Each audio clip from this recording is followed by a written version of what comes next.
Olá, caros colegas, mais um vídeo que nós vamos gravar sobre atos de ofício, trabalhando aí os termos processuais cíveis. Para mim, como já é de praxe, como eu sempre falo com vocês, é uma alegria muito grande gravar esse vídeo para vocês. Gravar esse vídeo que eu acredito que vai contribuir muito para os estudos de vocês, tanto para o concurso do TJ e para outros concursos que vocês terão a oportunidade de fazer. Seja disciplinado, estude bastante, que com certeza você alcançará o seu objetivo. Hoje nós vamos falar de alienação fiduciária. Eu acredito que nem está no conteúdo de vocês, mas dificilmente seja cobrado. Mas de qualquer forma, vamos seguir, né? Se você for fazer algum concurso que esteja lá no edital de vocês, alienação fiduciária, decreto 911 de 69, aspectos processuais, você fique tranquilo que você vai entender o que fala esse decreto. Vamos lá. Considera-se fiduciária a propriedade resolúvel de coisa móvel. Considera-se fiduciária a propriedade resolúvel de coisa móvel, infungível, que o devedor, com escopo de garantia, transfere ao credor. Então, considera-se fiduciária a propriedade resolúvel de coisa móvel, infungível, não pode ser fungível, que o devedor, com escopo de garantia, transfere ao credor. Aí diz o artigo 66.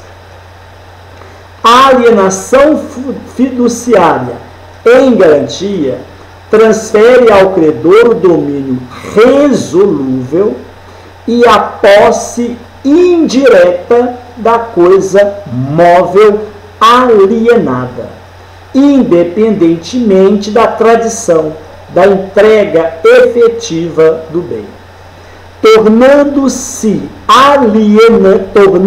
o alienante ou o devedor em possuidor direto e depositário com todas as responsabilidades e encargos que lhe incumbem de acordo com a lei civil e a lei processual.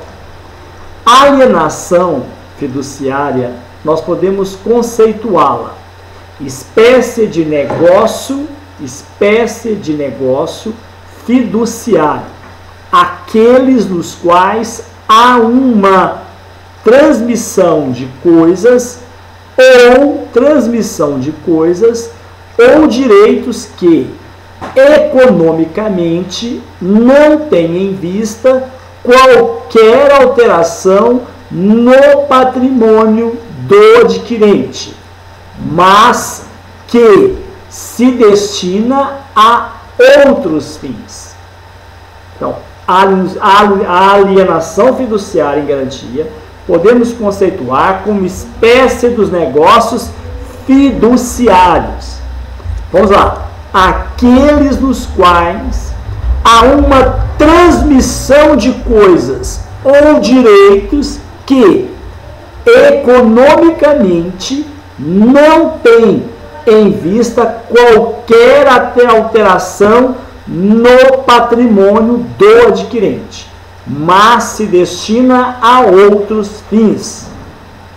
Também podemos conceituar como sendo um contrato através do qual um dos contratantes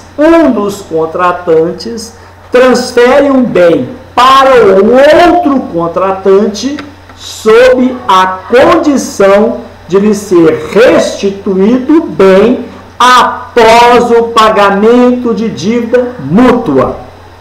Está começando a tranquilizar, não está? Então, presta atenção.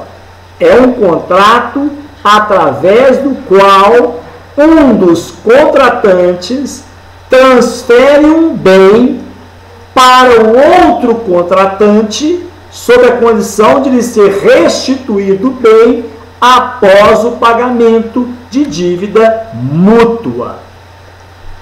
O mutuário, devedor fiduciante, para garantir certa dívida, dá em fidúcia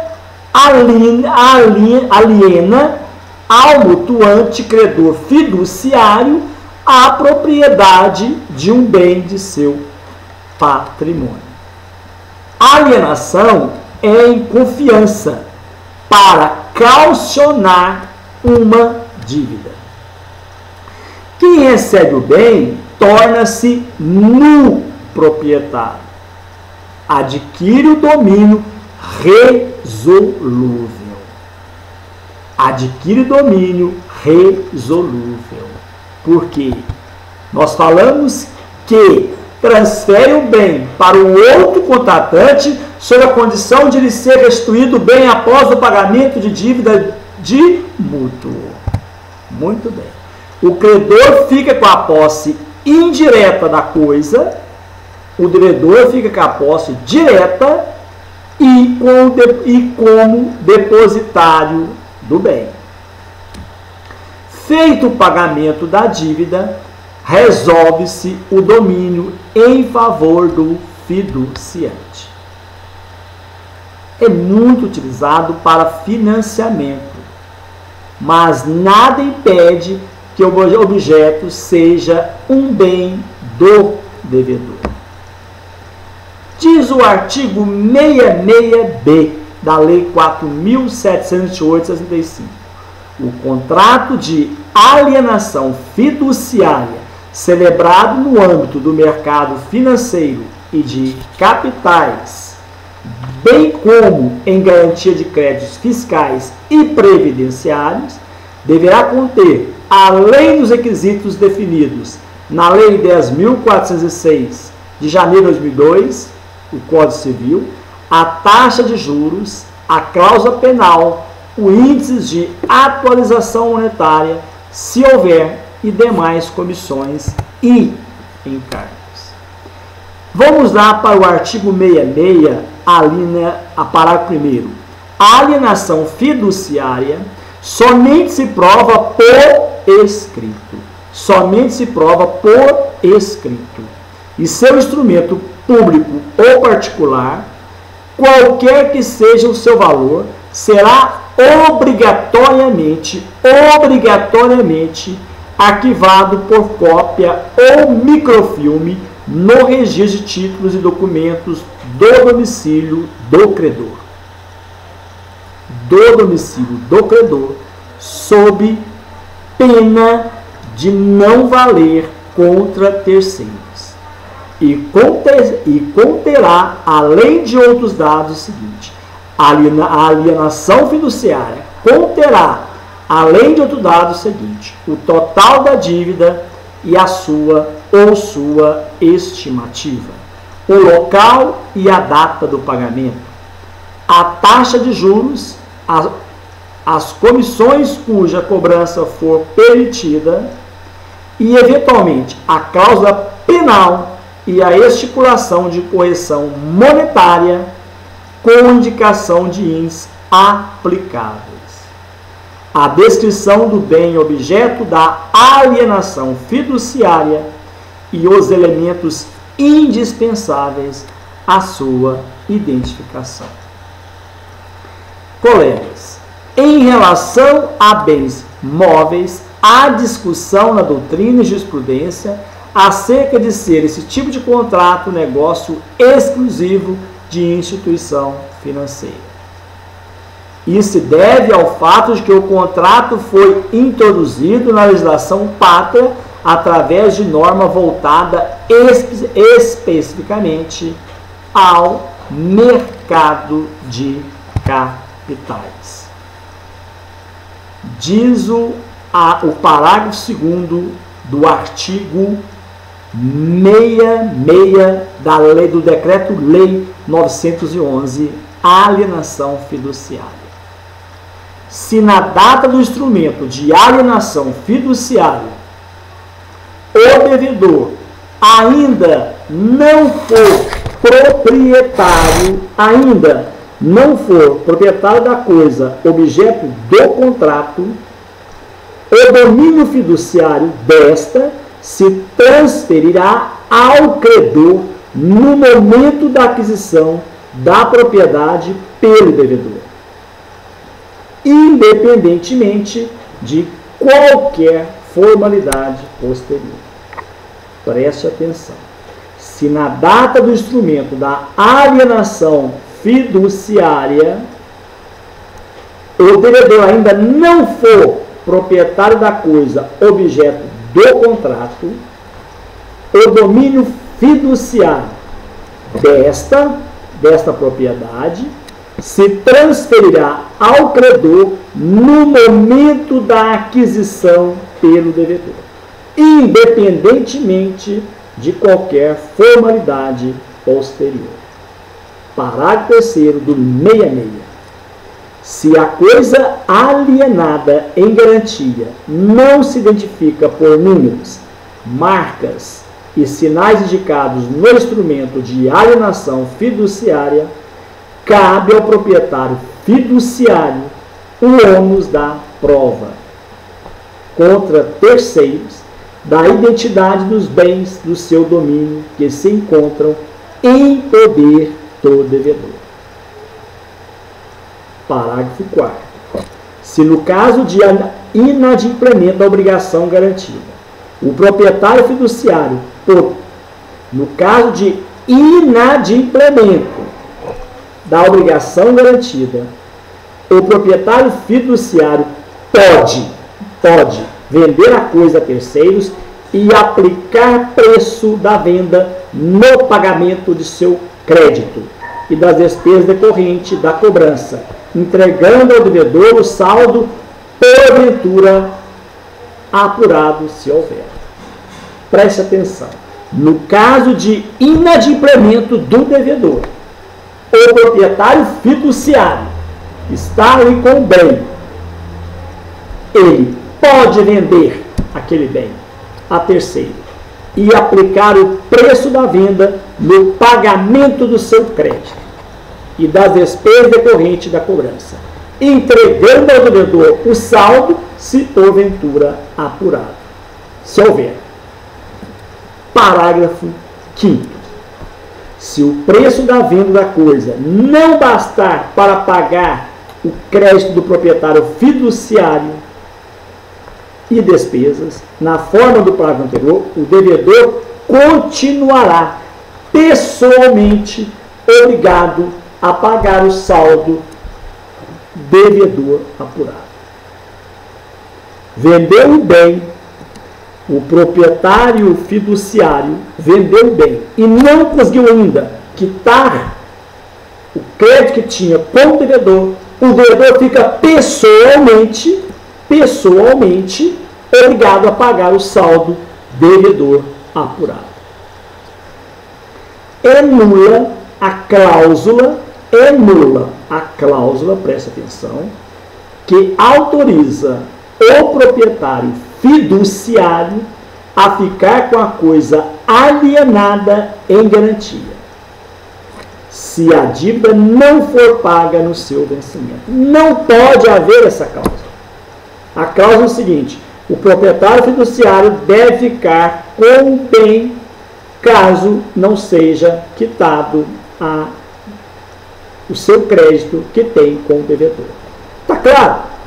É nula a cláusula que autoriza o proprietário fiduciário a ficar com a coisa alienada em garantia, se a dívida não for paga no seu vencimento.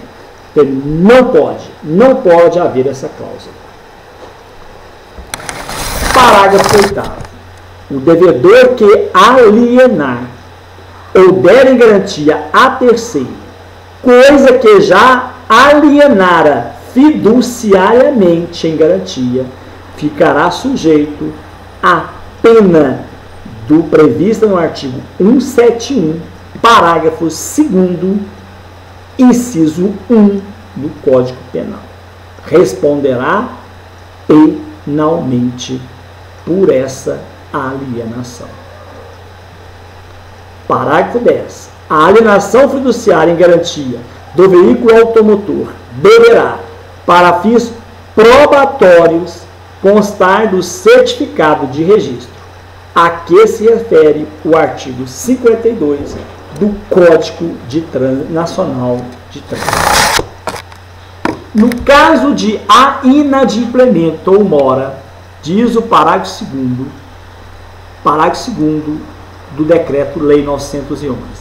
No caso de inadimplemento ou mora nas obrigações contratuais, garantidas mediante alienação fiduciária, o proprietário fiduciário ou credor poderá vender a coisa a terceiros, independentemente de leilão, asta pública, avaliação prévia ou qualquer outra medida judicial ou extrajudicial. Ah, professor, tem ressalva? Tem. Salvo disposição expressa em contrato prevista, disposição expressa em contrário prevista no contrato, devendo aplicar o preço da venda no pagamento de seu crédito e das despesas decorrentes e entregar ao devedor o pagamento apurado, se houver. Diz o parágrafo 1º. O crédito a que se refere o presente artigo abrange o principal, juros e comissões, além das taxas, cláusula penal e correção monetária, quando expressamente convencionados pela parte. Tudo isso, o proprietário fiduciário, ao vender o bem, poderá descontar no dinheiro que conseguiu, no valor que conseguiu com a venda do bem. Parágrafo 2º do artigo 2. A mora decorrerá do simples vencimento do prazo para pagamento. A mora decorrerá do simples vencimento do prazo para pagamento e poderá ser comprovada por carta registrada expedida por intermédio de cartório de título e documentos ou pelo protesto do título a crédito do credor. Parágrafo 3º. A mora e o inadimplemento de obrigações contratuais garantida por alienação fiduciária ou a ocorrência legal ou convencional de algum dos casos de antecipação de vencimento da dívida facultarão ao credor considerar de pleno direito vencidas todas as obrigações contratuais, independentemente de aviso ou notificação extrajudicial. Não compreendi, professor. Vamos de novo. A mora e o inadimplemento de obrigações contratuais garantidas por alienação fiduciária ou a ocorrência legal ou convencional, houve a convenção de algum dos casos de antecipação de vencimento da dívida, facultarão, pode, se quiser, ao credor considerar, ele pode considerar de pleno direito vencidas todas as obrigações contratuais, independentemente de aviso ou notificação judicial ou extrajudicial. Artigo 3º do Decreto-Lei 911. O proprietário fiduciário ou credor poderá requerer, contra o devedor ou terceiro a busca e apreensão do bem alienado fiduciariamente, a qual será concedida liminarmente, desde que comprovada a mora e o inadimplemento do devedor. Então, o proprietário fiduciário ou credor, se conseguir comprovar que há mora ou inadimplemento do devedor, ele poderá, através do pedido de liminar, pedir a busca e apreensão do bem alienado fiduciariamente. Parágrafo 1º. 5 dias após executada a alienação mencionada no caput, que nós acabamos de falar, consolar-se-ão a propriedade e a posse plena e exclusiva do bem no patrimônio do credor fiduciário, cabendo às repartições competentes, quando for o caso, expedir novo certificado de registro de propriedade em nome do credor ou de terceiro por ele indicado, livre de quê? De ônus da propriedade fiduciária. Não entendi, professor. Vamos lá? Vamos. 5 dias após executada a liminar mencionada, qual que é? A liminar onde mora e inadimplemento do devedor. Então, 5 dias após executada a liminar mencionada no caput, consolidar-se-ão a propriedade e a posse plena e exclusiva do bem no patrimônio de quem? Do credor fiduciário. Ele passa a ser o dono do bem, cabendo às repartições competentes, quando for o caso, expedir novo registro. É o cartório de imóvel, novo registro, certificado de propriedade em nome do credor ou de terceiro, por ele indicado, livre de ônus da propriedade fiduciária. No prazo de 5 dias, o devedor poderá pagar a integralidade, o total da dívida pendente, segundo os valores apresentados pelo credor fiduciário na inicial, hipótese a qual o bem lhe será restituído livre de qualquer despesa de ônus. Parágrafo 3º. O devedor fiduciante apresentará a resposta no prazo de 15 dias da execução da liminar. O devedor fiduciante apresentará no prazo de 15 dias da execução da liminar. A resposta poderá ser apresentada ainda que o devedor tenha se utilizado da faculdade do parágrafo 2º, caso entenda ter havido pagamento a maior e desejar a restituição. Se o devedor foi lá e pagou a despesa, pagou tudo, ele pode apresentar a resposta comprovando que ele pagou a mais do que ele deveria pagar, pedindo a sua restituição. Diz o parágrafo 5º do artigo 3º. Da sentença cabe apelação apenas no efeito devolutivo. Corre normalmente a execução. Parágrafo 6º. A sentença que decretar a improcedência da ação de busca e apreensão, presta atenção que eu estou falando da sentença que julgar, que decretar a improcedência.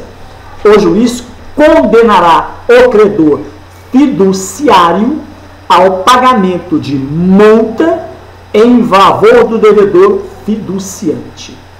É uma penalidade ao credor, equivalente a 50% do valor originalmente financiado, devidamente atualizado, caso o bem já tenha sido alienado. A multa mencionada, devido à improcedência da ação de busca e apreensão, não exclui a responsabilidade do credor fiduciário por perdas e danos. É muito sério, muito sério. Só pede a busca e apreensão quando tem certeza. A busca e apreensão prevista no presente artigo constitui processo autônomo e independente de qualquer procedimento posterior. Diz o artigo 4º do Decreto-Lei 911 de 69. Aspectos processuais da alienação fiduciária. Se o bem alienado fiduciariamente não for encontrado ou não se achar na posse do devedor, o credor poderá requerer a conversão do pedido de busca e apreensão nos mesmos autos, em ação de depósito na forma prevista no caput 2, título 1 do livro 4 do Código de Processo Civil. Se o credor preferir recorrer à ação executiva ou, se for o caso, ao executivo fiscal, serão penhorados, a critério do autor da ação, bens do devedor, quantos bastem para assegurar a execução. Não entendi, professor? Vamos lá. Mais devagar. Se o credor preferir recorrer à ação executiva ou, se for o caso, ao executivo fiscal, serão penhorados, a critério do autor da ação, bens do devedor, quantos bastem para assegurar a execução. Nós não podemos esquecer do devido processo legal. Lá no artigo 5º, inciso 54 da Constituição Federal, que diz: ninguém será privado da liberdade ou de seus bens sem o devido processo legal.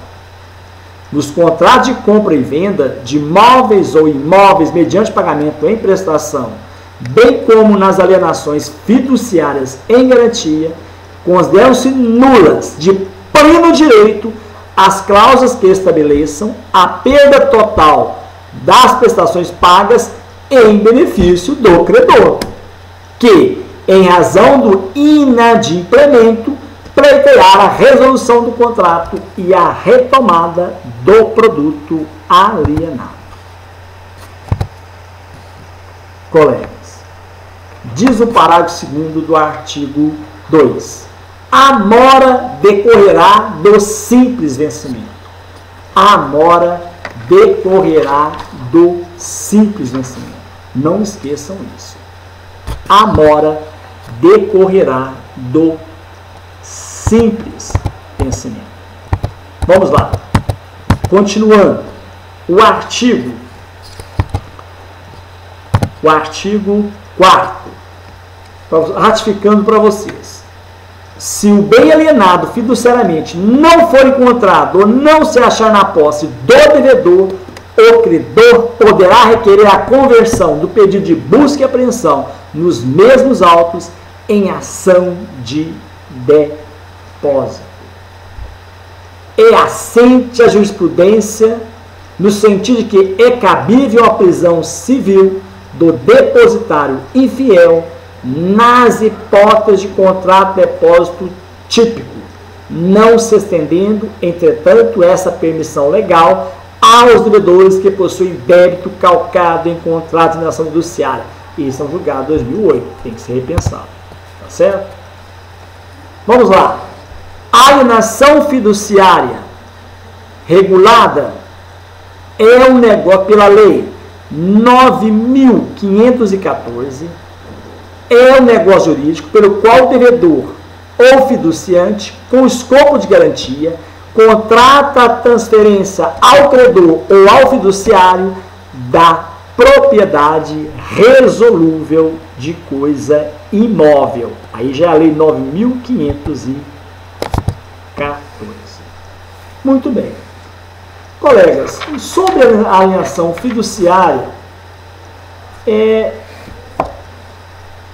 para vocês que vão prestar o concurso do TJ-MG, TJ em geral, eu acho que não há mais necessidade de vocês perderem, né?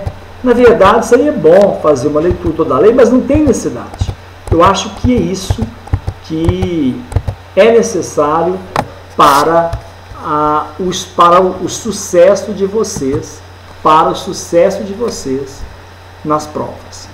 No próximo bloco, no próximo vídeo, nós vamos falar sobre provimento conjunto número 15 de 2010, que dispõe sobre o recolhimento das custas judiciais, da taxa judiciária, da fiança das despesas processuais e de outros valores devidos no âmbito da Justiça Estadual de primeiro e segundo grau. Que Deus abençoe a cada um de vocês e até o próximo vídeo, se Deus quiser.